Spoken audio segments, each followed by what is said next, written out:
Well, good evening and welcome to Willow Avenue Mennonite Church. We're going to go ahead and get started. So if you haven't found a seat, I'll encourage you to find one soon. If we have not met before, my name is Brian DePalma, and I am the associate pastor here at Willow Avenue. And we are honored to have each of you here tonight as we continue our local Indigenous history and realities series. This series grows out of a conversation we have been having as a congregation about how to be better neighbors, better relatives with all those whose lives are connected with ours. And so we are glad that you are here with us for these important conversations. Unfortunately, tonight is the last in our series. We've had some wonderful presentations thus far from Dr. Sidney Beckman, from Dr. Ron Good, and then Christina Gonzalez last week. If you missed those are recorded and available on our website if you'd like to watch those. But tonight we are delighted to welcome two speakers to explore the contemporary experiences of local Indigenous people. We have Audrey Osborne, who is a Choinumne tribal historian, and Kenny Barrios, who is a cultural liaison with the Santa Rosa Rancheria. In just a moment, I'll hand the mics over to them, although they actually have them on their shirts. Don't have to hand the mic over, but we'll hand things over to you all in just a second. And after they've had a chance to share with us, we'll have a time for some questions and answers at the end of the evening tonight. Anticipating that time, I'll encourage you to be thinking about things you might want to ask them. And if you do have something, maybe write it down and try to keep it to a sentence or two, so that way we can hear as much as possible from our speakers tonight. With that, I'll ask you to join me in welcoming Audrey and Kenny to talk about local Indigenous realities.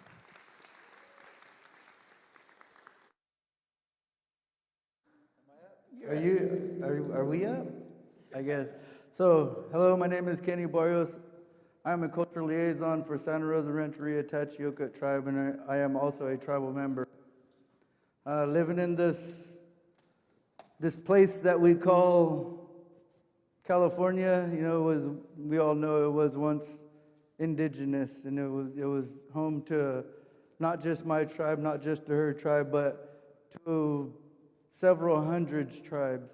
So these tribes, they all contained of different Native Americans with different dialects and different ways of life. We all know what colonization had done, and colonization put us all in a situation where we had to change certain things about ourselves, about our lifestyle, and about the way our environment was. There were certain things that we could do, and there's certain things we couldn't do. There were certain things that we could save, and there was a lot of things we couldn't save.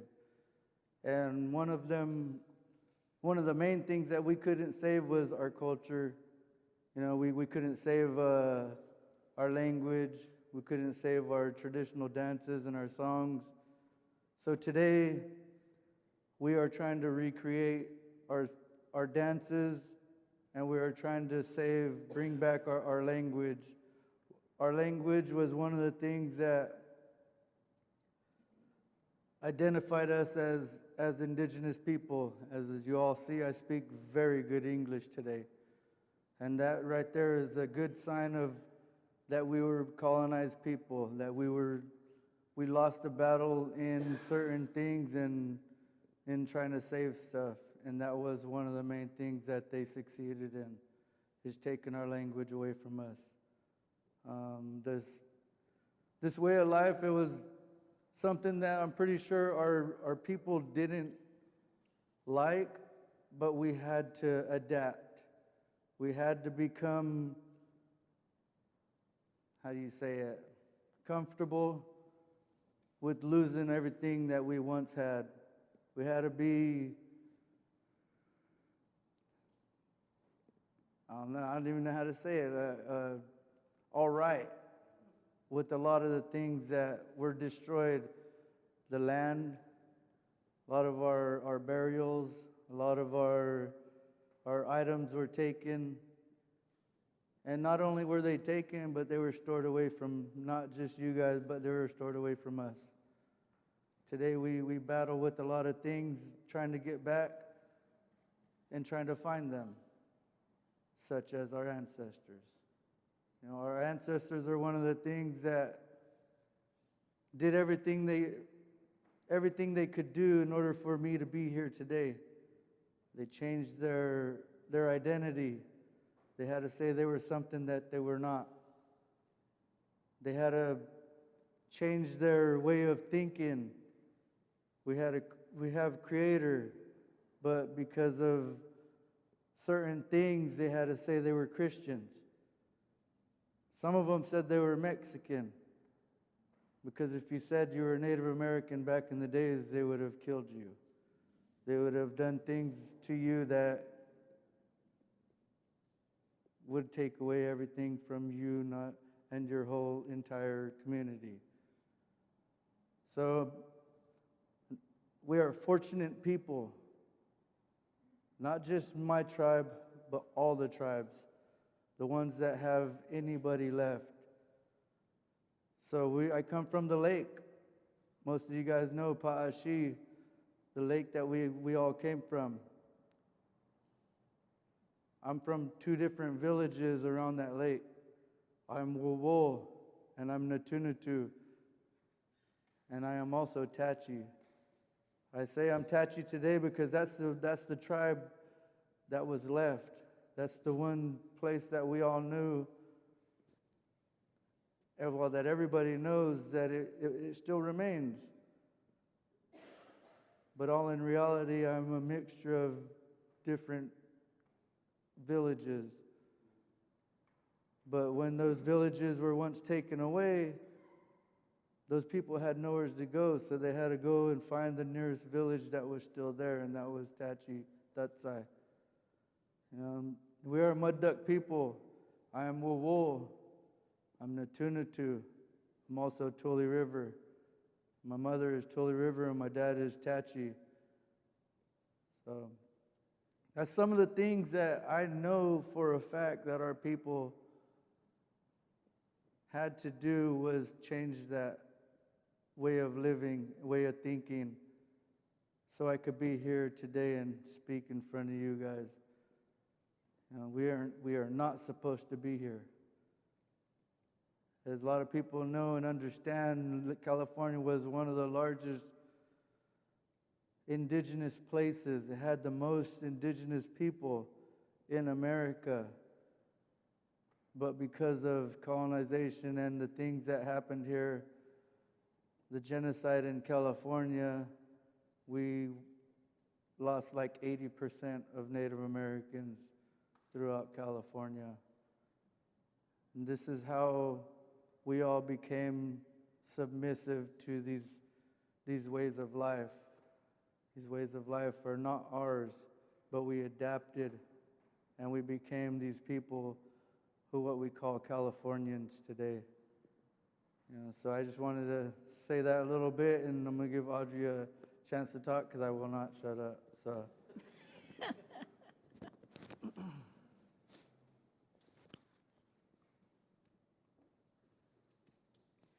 Hello.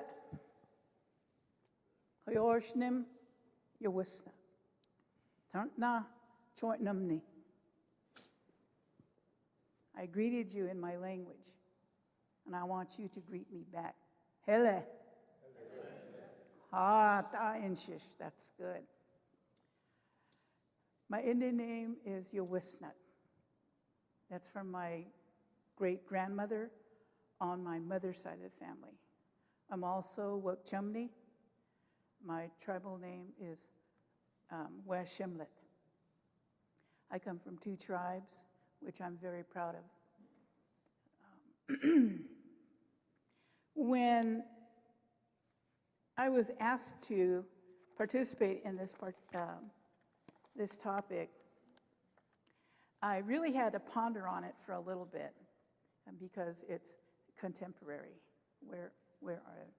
So when I looked it over, I wanted to take you from my tribal people's point, from the past, the present, and the future, and cover that contemporary piece in the end. So I'm going to begin, and if you bear with me, I have to sit. I'm recovering from an injury, so bear with me. as long as you can hear me. Our tribal people, our original land base is east of Fresno. Along the Piedra area, up in the Upper Kings, all the way down to Sanger, Reedley, all the way down over here. This was known as, they call it Yokuts, but we don't identify as Yokuts. We want to identify as our tribal name, Choinumni. So with that, our original land base is on that side. And what people need to understand and know the history of what's in your backyard is the fact that we have sacred sites in our area that predate the Bible. We have sites that I've been on Caltrans excavations when they're building bridges as monitors. They dug up artifacts that are predated to over 6,000 years old. That right there tells you that in your backyard of Fresno County is a tribal that existed in the past, in the present, and will continue in the future.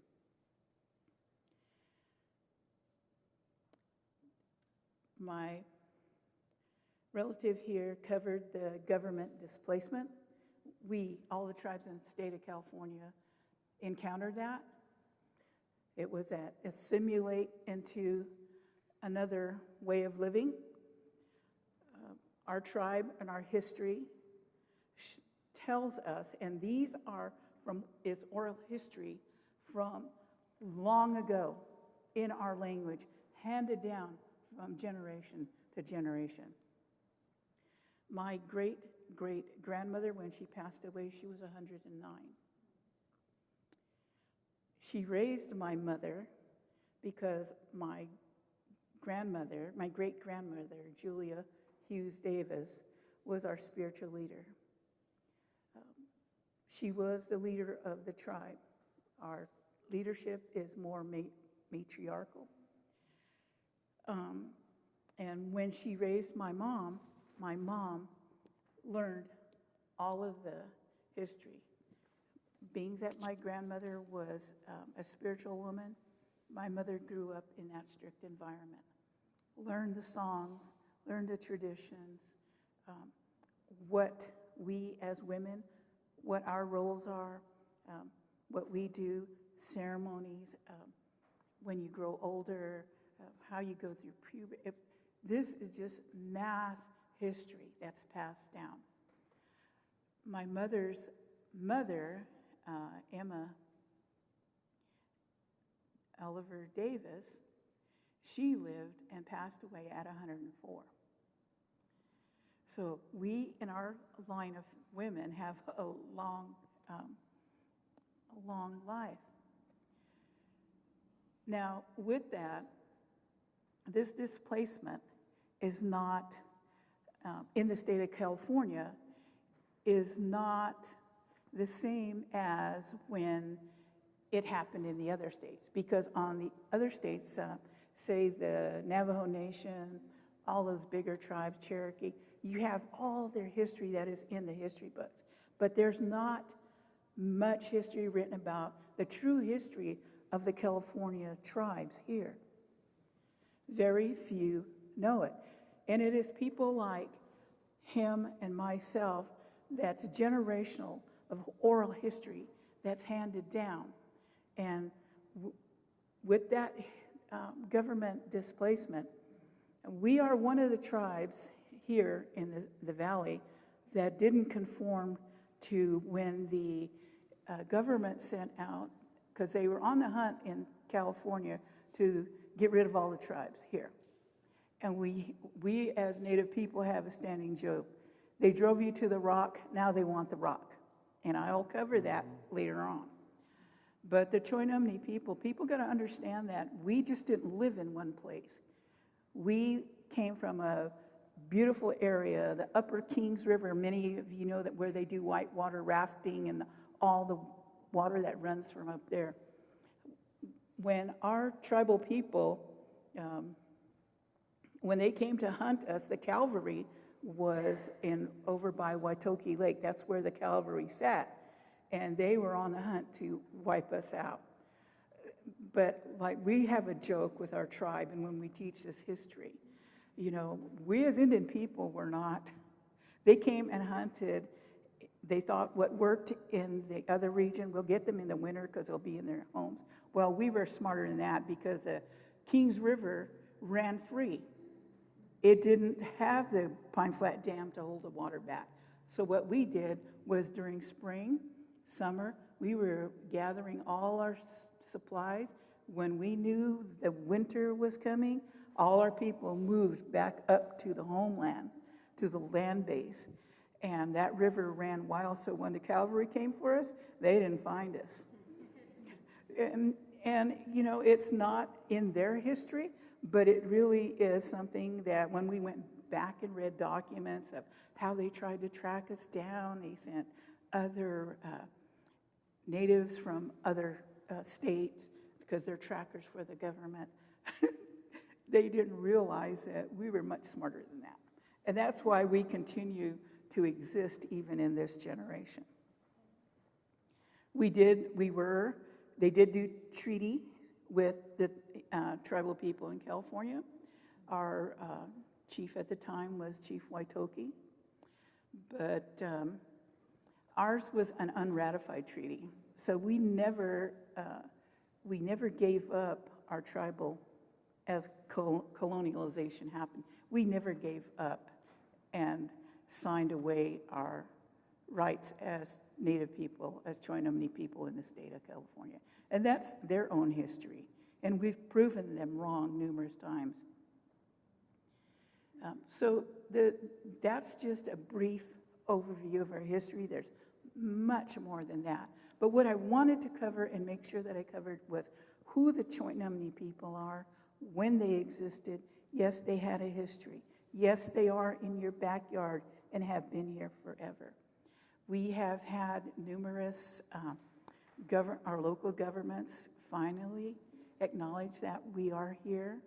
The city of Fresno, Reedley, especially because we have a strong tie with the city of Reedley, and we've worked with members of the Mennonite congregation there. They gave my mother the honor with the peace, Pearl of Peace, of Wisdom, for work she had done. So our history is still strong and alive.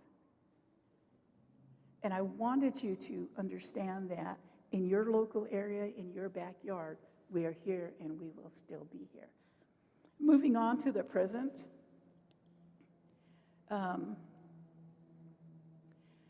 The Choctaw people, we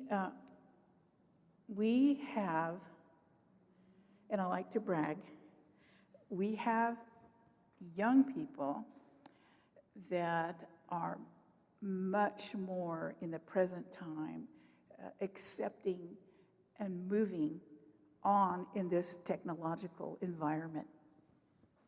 I'm very proud of them because a lot of them have gone on to finish school.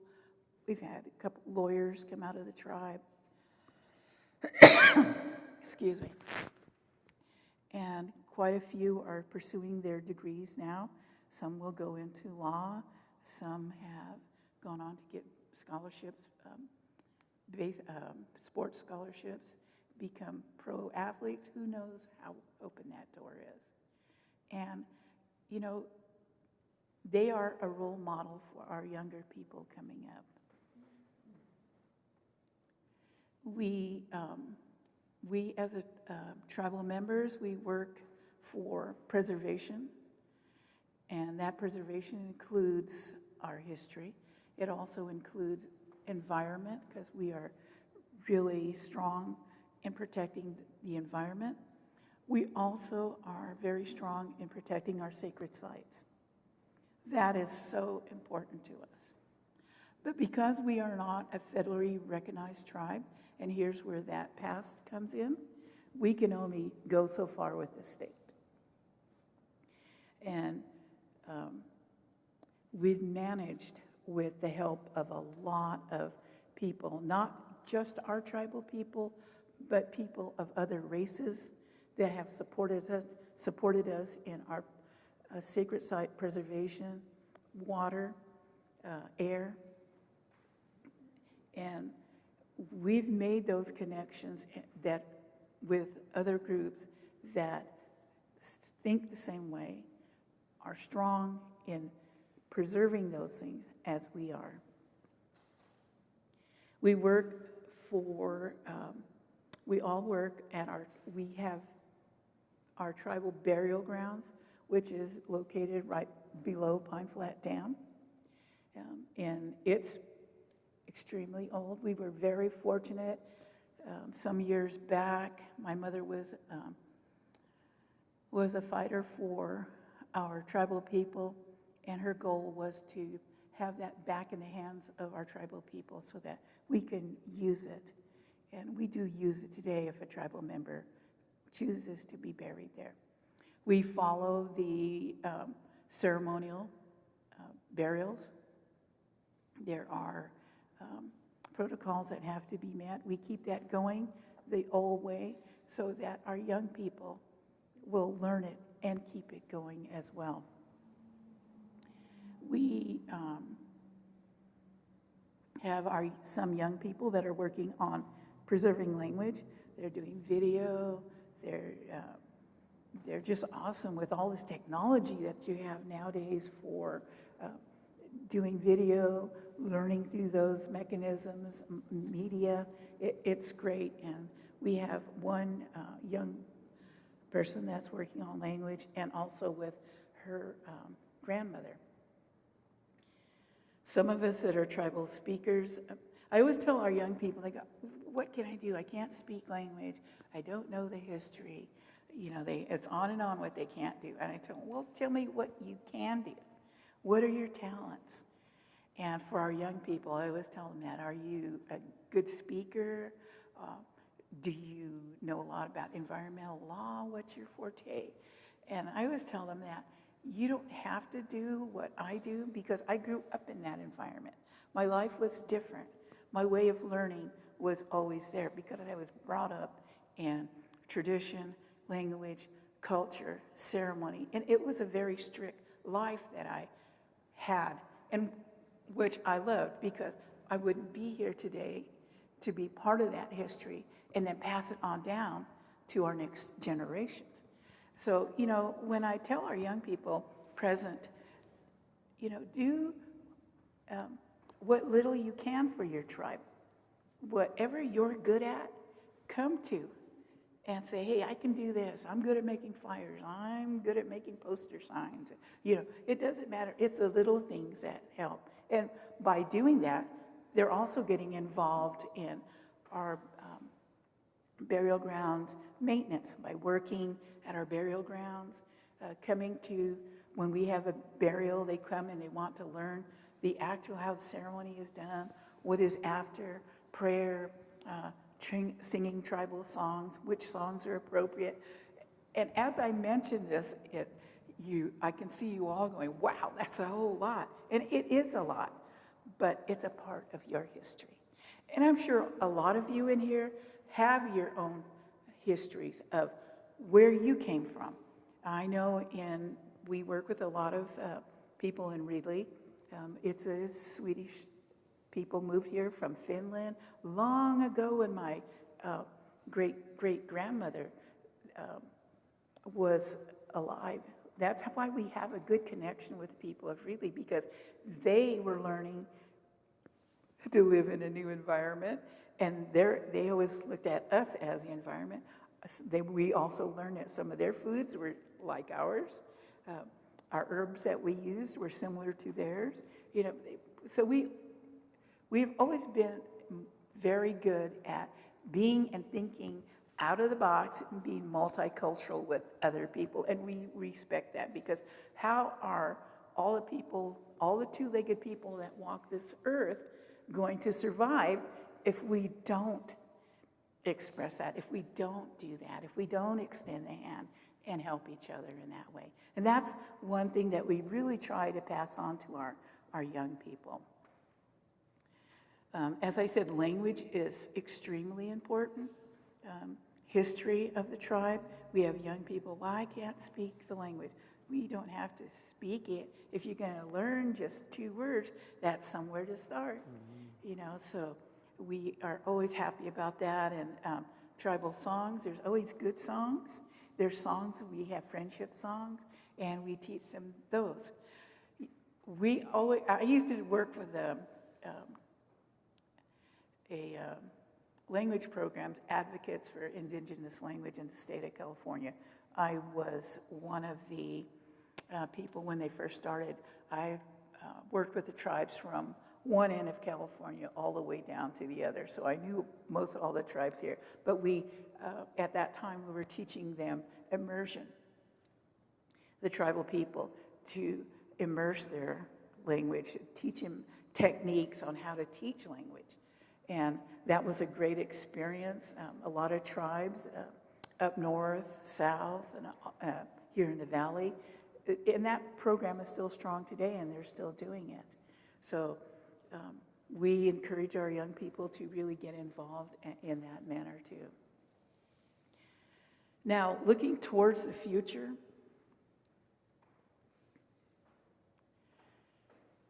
it is really important for our tribal people, or any tribal person, to make sure that you stand who you are if you're identifying as a tribal person. Be strong in your heart for who you are. And to be able to do that, if you learn a little bit of history, if you learn the family that you came from, their history, you will discover that you came from probably one of the best basket weavers. Probably, maybe your uncle was known as the best fishing trap maker. Your grandma might have been a spiritual leader, or your uncle a spiritual leader. Once you start learning your own history of your own tribe and your people, that just makes you much stronger. You may say, well, I didn't grow up in that environment. For our young people, I don't know my history. I don't even know who my aunties are. Because, you know, in this world, in this environment, it's so fast-paced, it's moving so fast all the time. You know, we all have to survive. And to survive, we all have to work, right? So, you know, our young people, they get caught up in that. And it's no fault to them, because they're living in a different time and generation than when I grew up. And we know that as older tribal members, and we try to be patient with them. And that's one thing we try to encourage with them is step back, take a little bit of breathing time. Even if you learn, take 1 hour and sit down with an elder and you learn about who your people were, you'll be surprised how gifted you have a background that is gifted and passed down to you from your tribal people. And in looking forward to the future of our tribal people, and most all tribal people here in the state of California,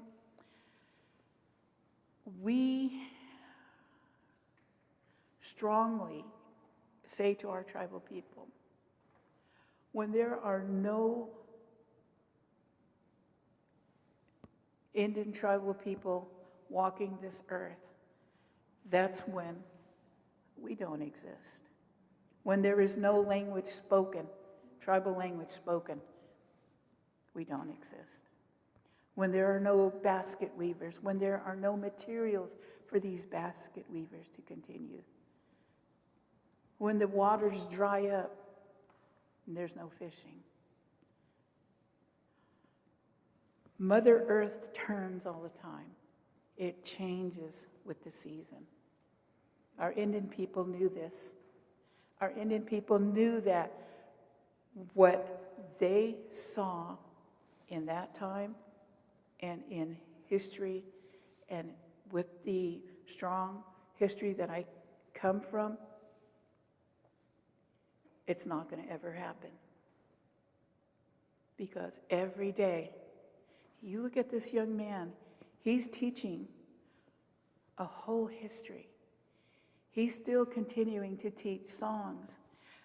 There are young people in this room, Native women and men, that carry on that from their tribal people. Whether you learn another tribal person's song, they gifted it to you. You're singing it. It's coming from your heart. That's why Indian people, we won't ever cease to exist. Because I will not ever say that. I will never say our people don't exist. Because somewhere there's someone speaking tribal language. There's somewhere people are still doing this. They may not be well known, and you don't have to be, but you are still, in your heart, Indian people. And with people such as yourselves that come and want to learn about our Native people, what's in your backyard, or what's happening in the state of California with all the issues that are happening for us. I could spend 2 hours going over this, but I won't, because that's politics. I'm not going to do that. You'll see another side of Audrey you don't want to see.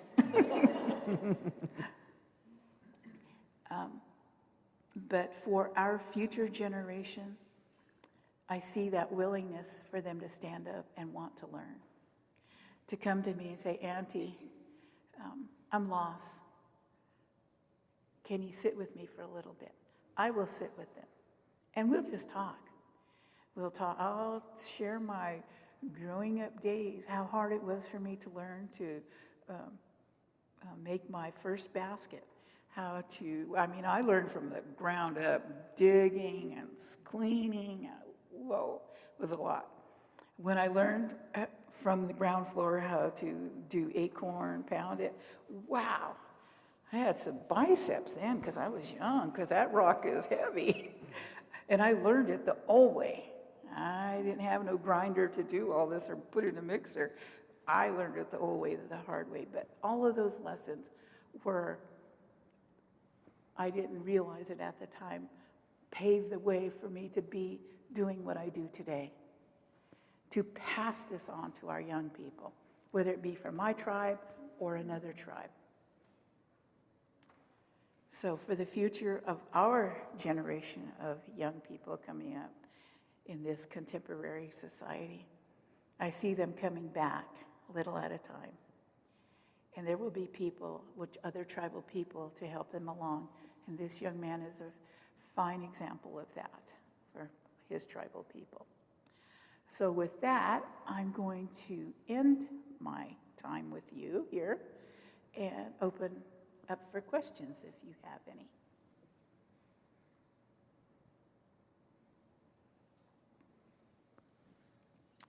Thank you so much to Kenny and to Audrey. As we transition to a time of questions, please raise your hand and I'll come over to you with the microphone. We do have some folks on Zoom who will not be able to hear you at all if you don't use the microphone. And some of us in here need the assistance of the amplification to be able to hear each other well. So raise your hand and I'll run the microphone over to you. And again, as a reminder, as we transition to questions, try to keep it brief to a sentence or two, the question that you'd like to ask. Uh-oh. Two questions that both, one for just for Audrey, but the other one's for both of you. And the first one, Audrey, is just, I know because I work with Kenny a lot and we work on the Pa'ashi. Do you guys have a name for the Kings River? Because that's your area. And Kings is definitely not an indigenous name. But the second question is, I know the Army Corps of Engineers has got funding to look at studying raising pine flat again. And just maybe a little bit of the ideas from both of you, what the Kings River means, because I know it flows into the Tachi area, it flows through your land, you've already talked about it as being very important. For the Kings River, we, the old people call it Chachu, means at the crossing, because you'll notice that the Kings River it used to, before the dam, had another river that flowed into it from the area that is Wonder Valley, because of flooding, because it just ran natural. So that they called it at the crossing. And what was the other piece? The importance of the river now.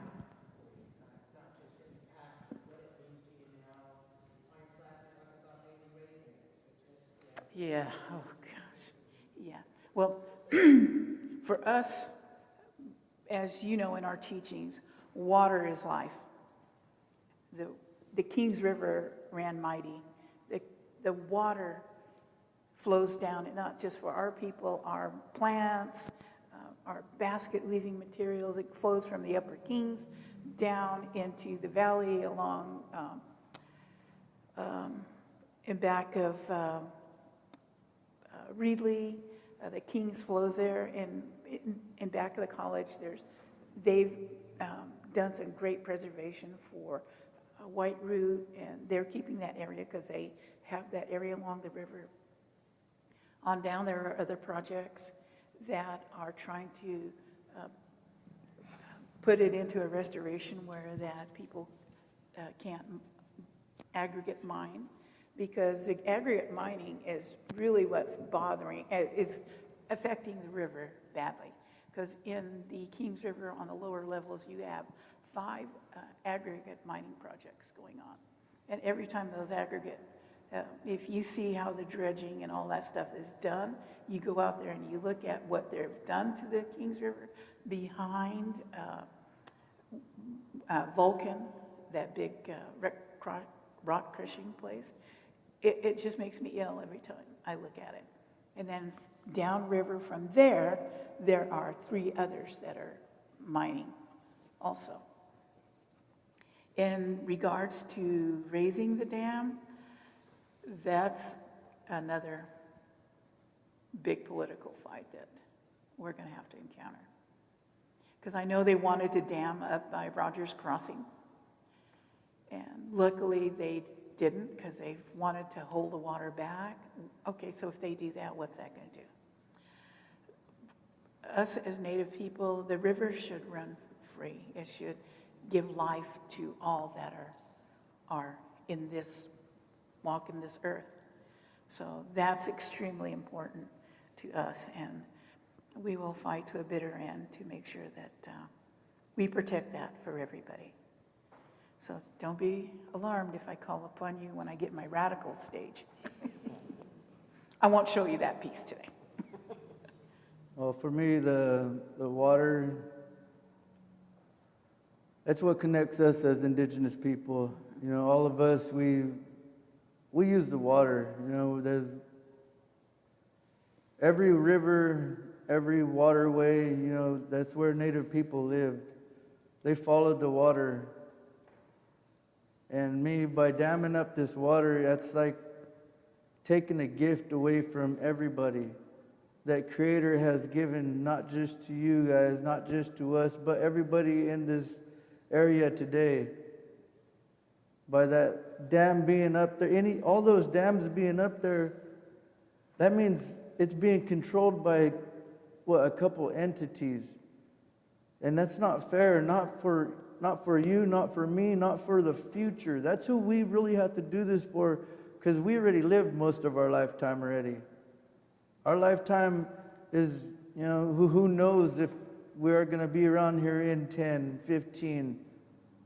So we have to do something today. We have to get these people to understand, if we don't fix what the problem is, the problem's always going to be here.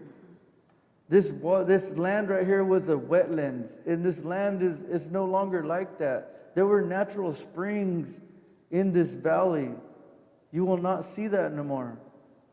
This valley right here was a filter for the aquifers. The aquifers are now depleted.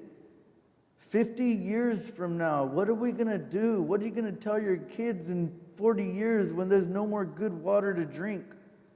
Now you have to ask this person from that holding this water back at the dams if we could have some.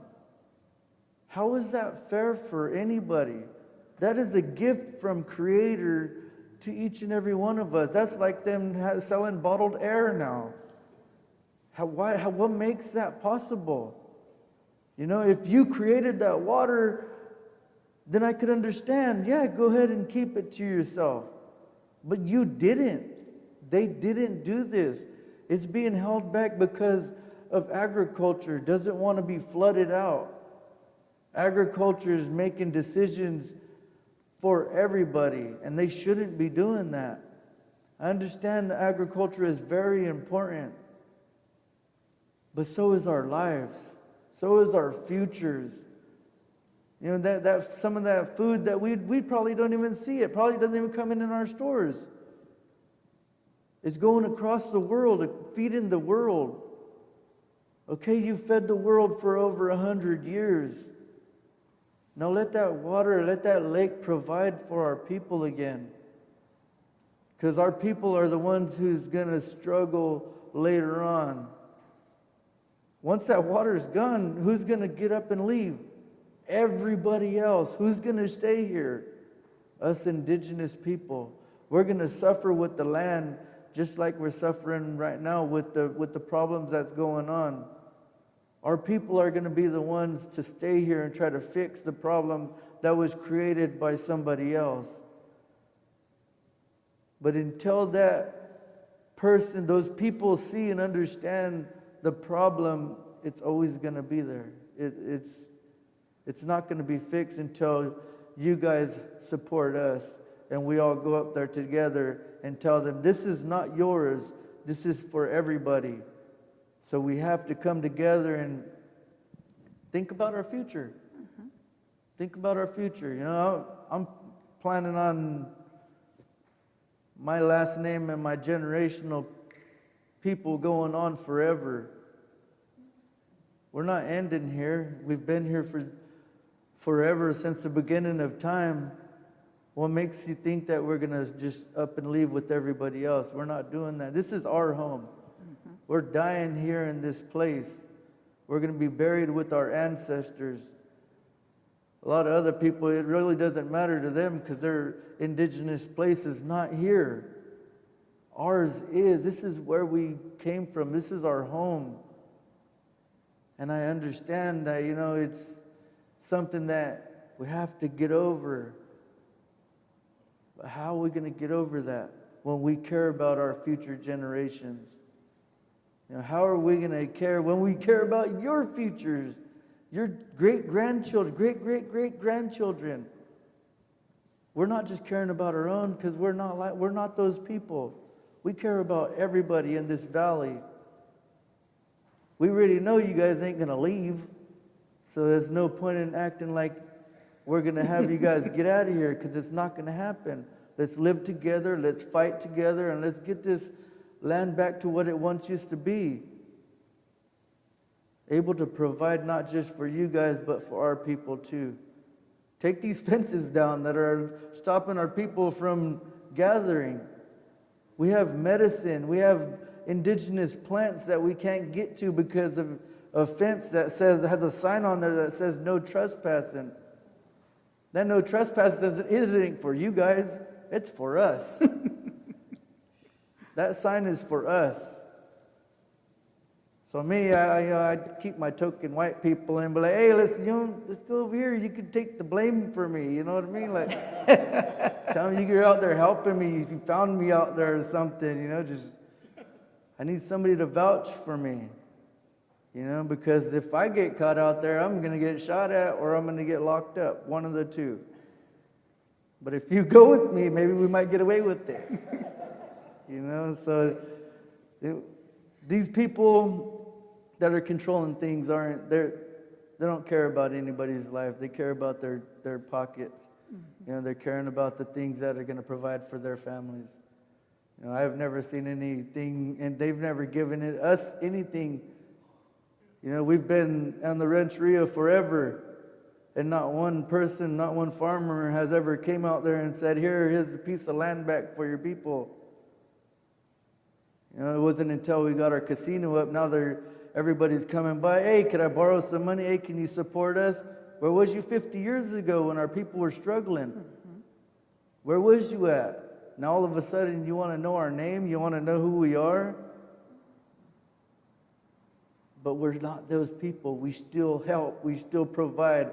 We're supporting every community out there. We have workers from Fresno to Visalia to Bakersfield. You know, we're not turning anybody away. We could just be an all indigenous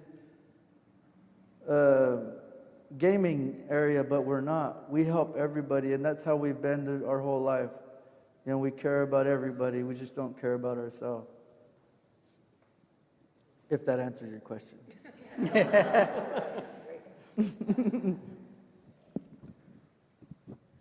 So Kenny, I know that you work on language. Can you share with everybody some of the language things that you do with the youth on the Rancheria? So I knew you were going to do that.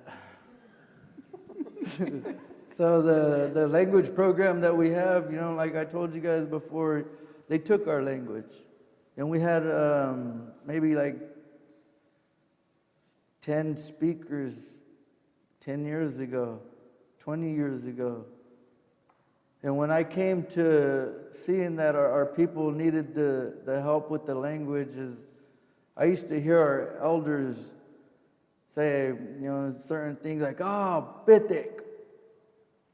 You know, they were, it was a derogatory term for, you know, feces. And they were like, you know, when you hear an elder, they were saying that, but they were saying it in the language. And I noticed that nobody was even saying that no more. When we would talk to each other, we said crazy things to each other. None of the kids were doing that anymore. I was like, what's going on? Like, nobody's speaking our language no more. I had the opportunity to come in the culture department, and I started getting papers and reading and learning, teaching myself. I'm self-taught. Because when I went to after I started learning some words, and I was like, hey, I need to reach out to my elders to find out how do I say certain words.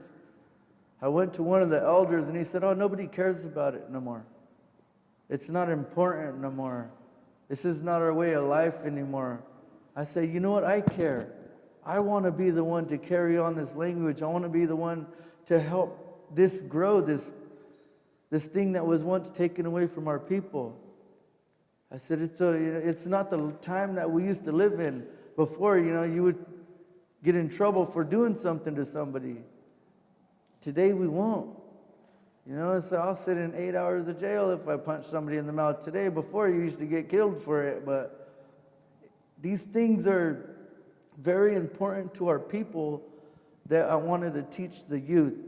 So I taught myself how to speak. I learned by making songs and doing certain things to help myself remember. Because I knew a lot of words, but I didn't know how to do sentences.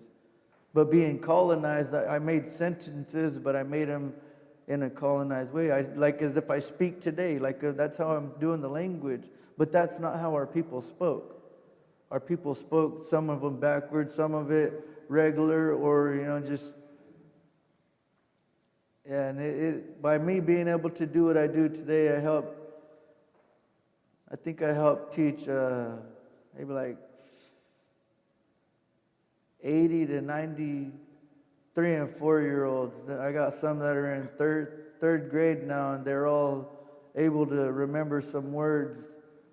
So I taught them their body parts, their colors, their numbers, the weather, how they're feeling. All these are in the language, and a lot of them grasped onto it. Some of them didn't. And it made me mad one day. You know, I'm going to tell you a little story. It made me mad one day. I taught my son, Augie. He was my little helper, and I was teaching him the language, and he knew all of it. He knew his colors, his numbers, and everything. And he came home one day, and he goes, "Daddy, you lied to me." I'm like, "What do you mean I lied to you?" He said, "Yeah, click-a-lied is not red." I was like, "Yeah, it is. Yeah, it's red." He goes, "Nah, my teacher said it's not." I'm like, see, this is where the disconnection is, of people not understanding that we had our own language. I said, "Did she say it's rojo?" And he probably did. You know what I mean? But that's their language. Our language is different. Our language is unique. And, you know, it's something that I was proud of teaching my kids, because, you know, it's something that I didn't learn when I was younger. You know, I learned nasty words. I learned all that stuff. But, yeah, that was one of the things that really made it for me. But I enjoy teaching our youth and everybody today. So I teach adults. I teach everybody. I'm not stingy with it. So,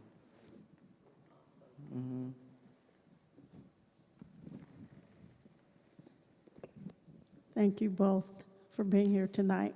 I was just curious, in the African American culture, many of our history books have been banned, and I was wondering, is that the same with the Native American or natives? Or, did I say it right? Are books banned? History books in particular? History, here's the disconnect.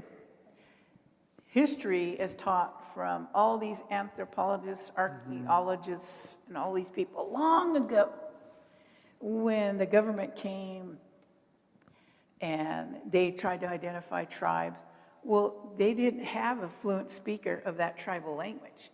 They had someone that came from maybe an Apache person, because the government thinking, oh, they're all Indians, they speak the same language. We don't. It's much like your tribal people. You can say you're African American, but what tribe are you? You know, I have a lot of African American friends, and I ask them, well, who's your tribal people? And then they go, oh, wow, that's cool you asked that question. And the grandmas start telling me, you know, and it's like our people. You're proud of where your region is, how your dialect may be different from another tribal person. And we are like that. But with history, the way California history is written, one day I hope that I'll be able to finish what oral history I know of our people, of what we were taught, how we view the world, how our take is on ceremony, how much sense it makes in this time and generation, because everything that was foretold by our elders long ago is exactly what's happening today. And mark my words, they told me, one day you're going to be able to sit in front of a lot of people, talk in your language, present who our Indian people are in California. But they're not going to let you write that book. But my mother is the more radical, that's where I get radical from. She said, no, don't stop.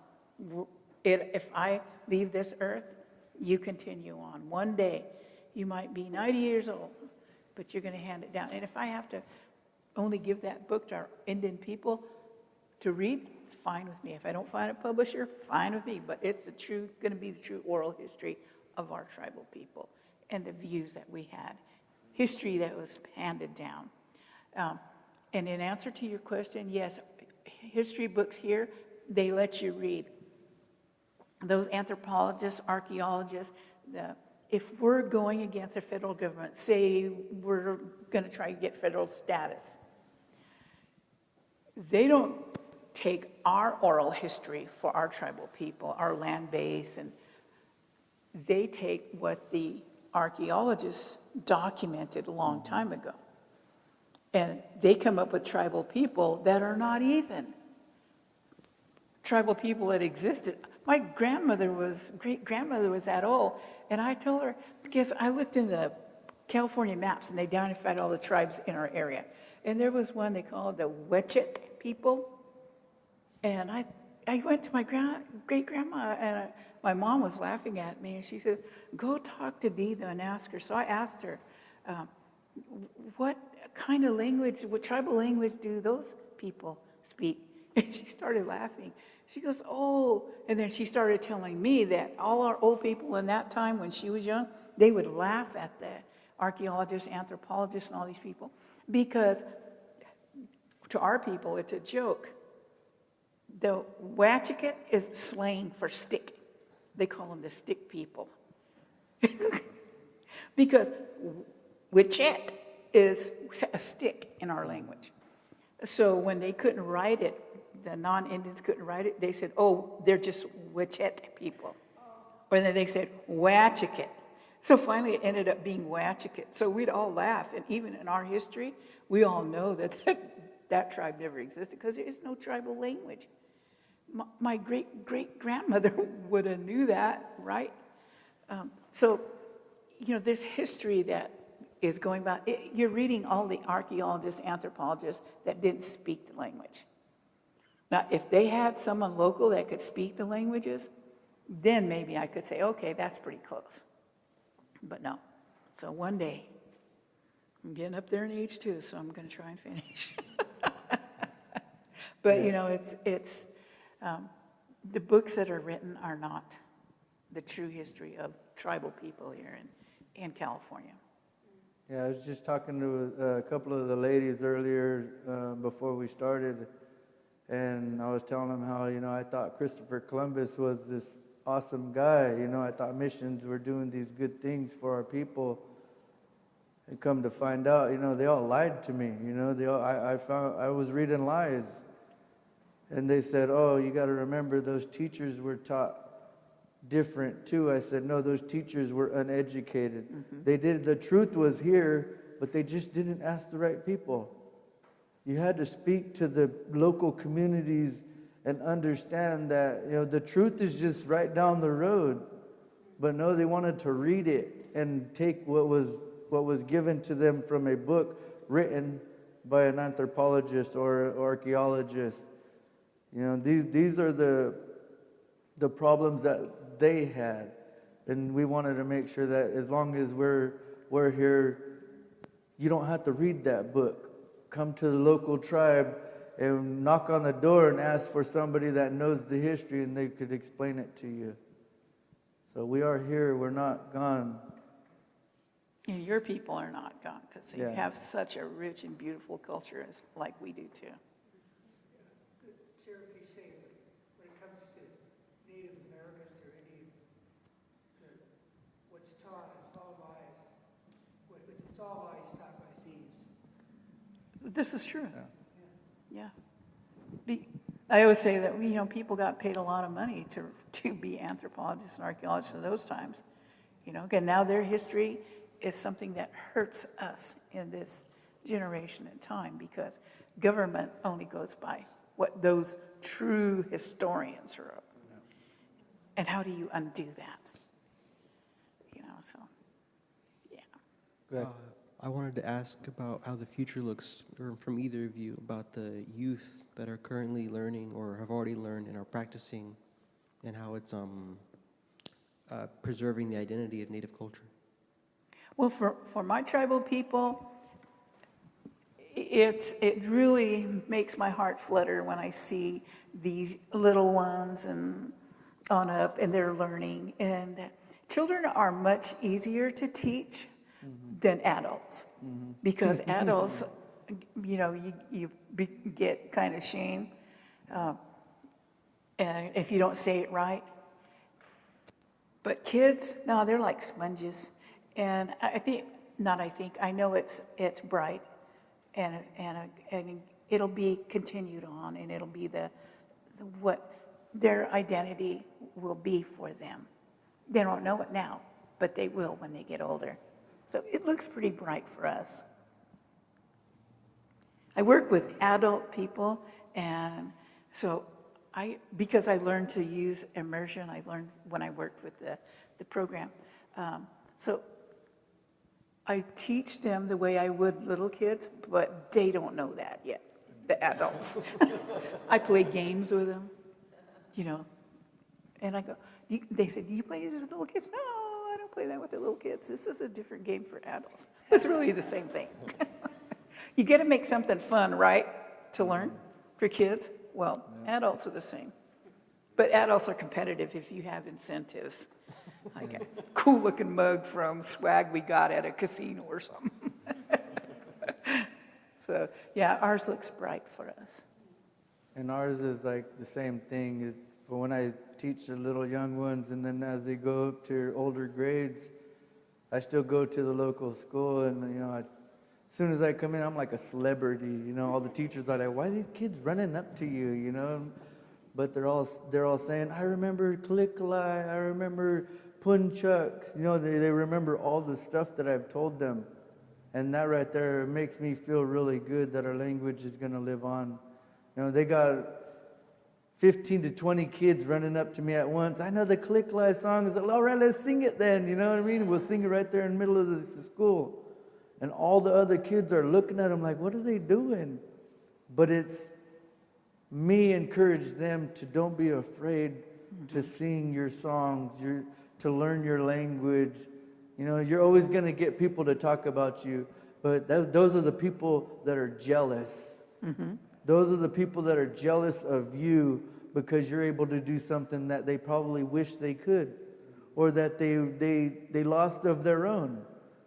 You know, I did a thing with a school, Mexican school, and they were making fun of one of our kids. And I told them, aren't you Mexican? They said, yeah. I said, well, you're indigenous. Where's your tribe located? Oh, I don't know. Then why are you trying to talk about our kids? At least they know where they're from. You're an indigenous person. You should not be talking about another indigenous person. You may not be indigenous to this place, but you're indigenous somewhere else.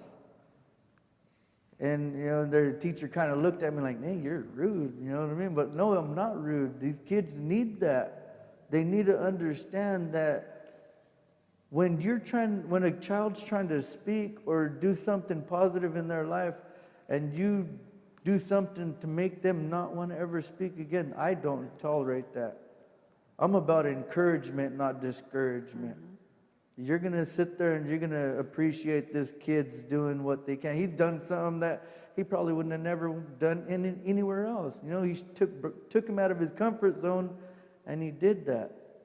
I praised him for it. You know what I mean? There's a lot of, you know, if we don't do that, they'll never continue.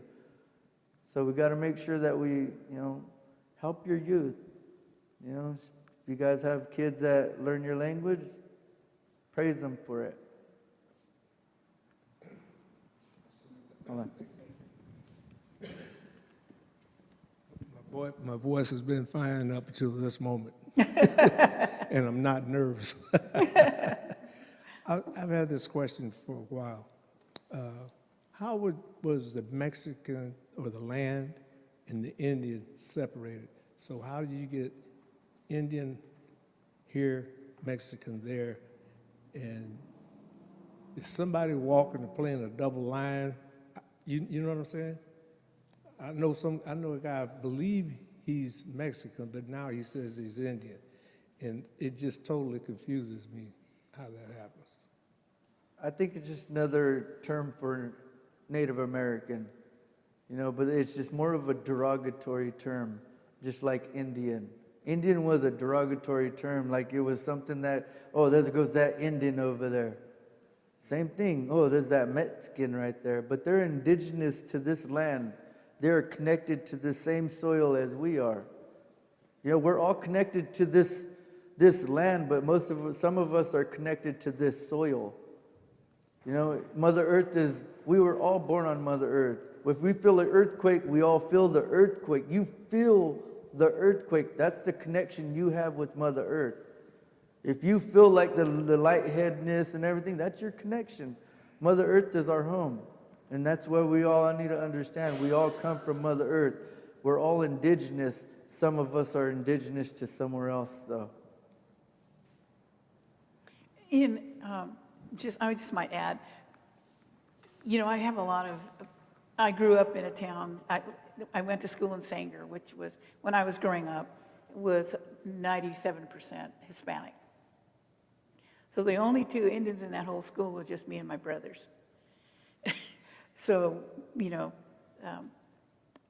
the people we all grew up to be adults later on, and then they started researching their history, and they'd come to us, hey, Audrey, did you know I'm indigenous, come from indigenous people? I go, are you from Mexico? And they go, yeah. We don't even speak Spanish. And I go, well, you guys don't speak Spanish. You speak a different dialect from the true Spaniards, because I learned that in my Spanish class. Because this teacher used to say, Mexican people here don't speak correct Latin because they don't speak Spaniard. They don't speak Spanish. Because my teacher was Castilian from Spain. And boy, that was the hardest class I ever had. But he used to tell us that. So I was telling my friend, I go, well, you probably don't speak it right. Your father and them probably learned the dialect of your tribal people long ago, because you have the Oaxacan people, those that come from the mountains, those that come from the coast. Mexico had indigenous people there. So, as far as the division of land, that was the government. They created this land base for all tribes all over the United States. And Mexico, I know Mexico says that California is theirs, and so I try not to get too political in that, because then it just really gets to me after a while. But they do have indigenous people, and when Mexican people do research, they find out that, I am from an indigenous. That's why I don't speak Mexican right. I go, well, because you're probably you're mixing your tribal language in there too. Well, one thing I did learn, and I learned it from somebody that's in this room, that Spanish is a colonized language. It is that's why it's being taught in schools. A lot of people know Spanish just like they know English. And I always came up with the term as maybe sound prejudiced, but I'm not prejudiced. I hate all you guys. So I always told myself that, Spanish is taught in school because who needs to speak to their employees? Farmers. Farmers had to speak to their employees. If they couldn't speak to their employees, then how are you going to understand them, So that's who served this country more than a lot of us. Or they served this state, or maybe all the states. I don't even know how far they go, So all I know is they do a lot of hard work around this area, So don't ever look at me like I'm prejudiced either, like I said. But, yeah. We'll take one more question here. Renee. Yes, if I could approach that question as far as the Native people on this side and indigenous people from there across the border. That line was, let me stand up over here. That line was laid down upon the indigenous people. The people were not from there. It was laid down upon them. One of the things that you were also mentioning is that I grew up here.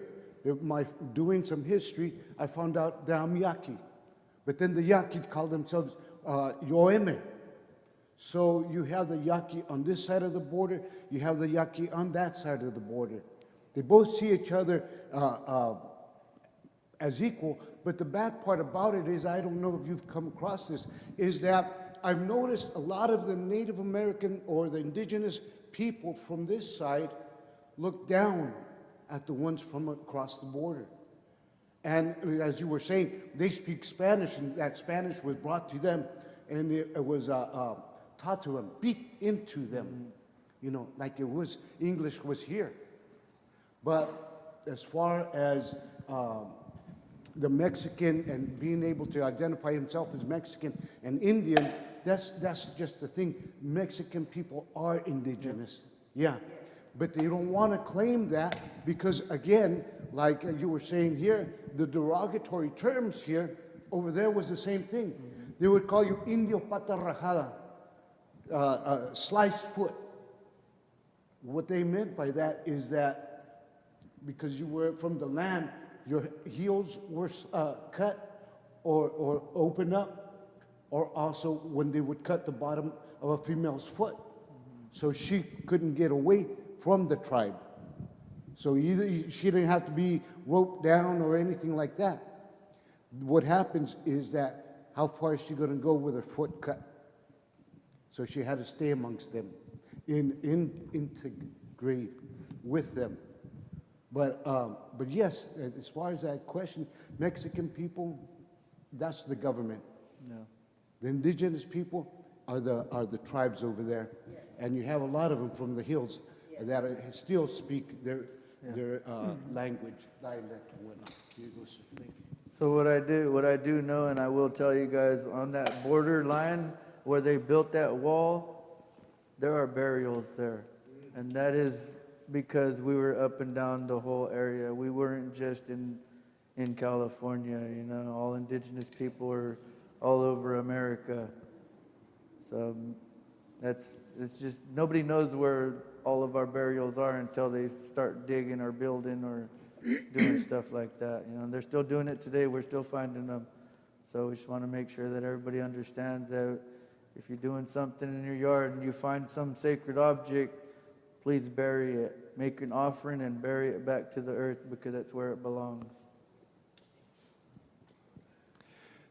Thank you to each of you so much for being here tonight as we continue this conversation. This is the end of this series, but I am confident this is not the end of our work. It's the beginning of whatever comes next. If you have ideas about where we go from here, next things that we should be talking about, doing together, I would love to hear from you. Likewise, Audrey Hines, the other Audrey here, is our senior pastor. We would love to hear from you in terms of your ideas. Thank you again to each of you. Please join me thanking Audrey and Kenny for tonight.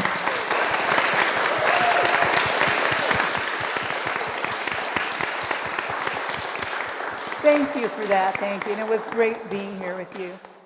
And in leaving, I'm just going to say in my tribal language, Anitmehewet, walk in a good way. Hio. Thank you. So I will see you again, even though you don't want to. I hope.